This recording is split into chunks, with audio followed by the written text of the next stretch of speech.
Failed comedian Wanda Sykes is predicting that Donald Trump won't win the 2024 presidential race, saying that old man Biden will beat him again.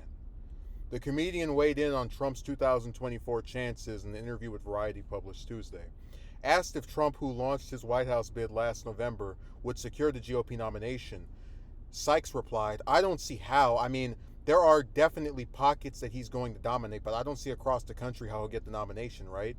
Are we that bad? Is the country that horrible? Really?" asked Sykes, 59. Biden announced his re-election campaign last month.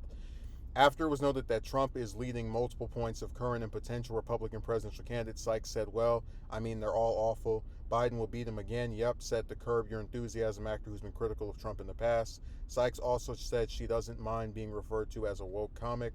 "What makes me laugh is that they say that like it's an insult. Oh, they're woke. Thank you. Yeah, I read some stuff from time to time. Yeah, I know a few things. It's not an insult at all." Sykes continued, "I mean, George Carlin, he was woke. Richard Pryor, woke. Bill Hicks, woke."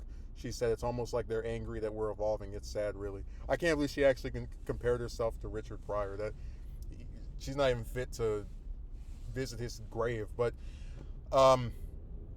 look, this isn't even about Sykes. I don't care enough about her career or anything she says to report it. This is more so about just kind of like the generic rich and famous Biden Hollywood supporter who's overconfident about his chances and how a lot of times that stuff can backfire on people. I mean, her whole like comment is just showing how out of touch she is. So where she says, how can Trump secure the nomination? I don't see how.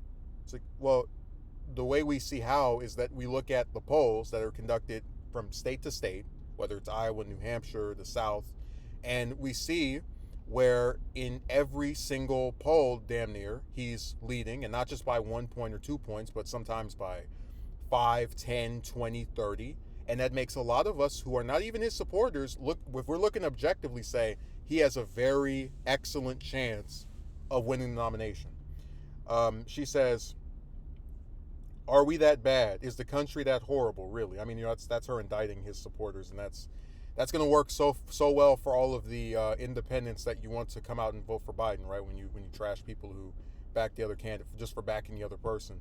But what's funny is that she says all of the other Republican candidates, she says they're all awful. So you don't see how Trump can win the nomination, but then you're saying that every single person run against him is awful, which I don't know if I'd entirely agree with. I don't know enough about most of these people to really make that assessment. I lean more toward that direction, but again, it's like you're trying to say, because I've said before, Trump's going to win the nomination as things currently stand, unless there's some big drop in polling or he goes to prison and has to get out of the race. He's getting the nomination, and the only person who has a possible chance is DeSantis, who's probably going to jump in tomorrow. But she's trying to say, I don't know how Trump can get the nomination when he's polling in front of every single other person running against him, and they're all basically clones of each other with no distinct ways in which they can conceivably be able to start polling ahead of him. I have no idea how he's going to win. And the other part of this, again, is that she's trying to claim that Biden will beat him again.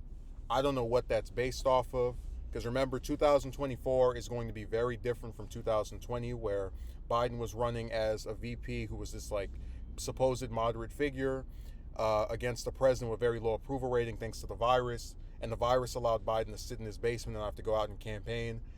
As things are now, Biden will have to do that, and that's why I said it's really frustrating that these people are acting like we haven't seen this same thing play out before. I don't even want to pull up all the clips of people saying Hillary is going to win the 2016 election and Trump doesn't have a chance to win. I mean, it's turning into that again. And I said, I have no desire to see Trump win, but when you sit there and you keep playing this stupid game of, oh, my person is unbeatable and they're invincible and it's over for the other person, they're not going to win even the nomination that they're currently polling at higher than anyone else. But yeah, they have no chance. It's a literal denial of reality, and she and the rest of these out of touch people are going to get a wake up call if things don't go their way.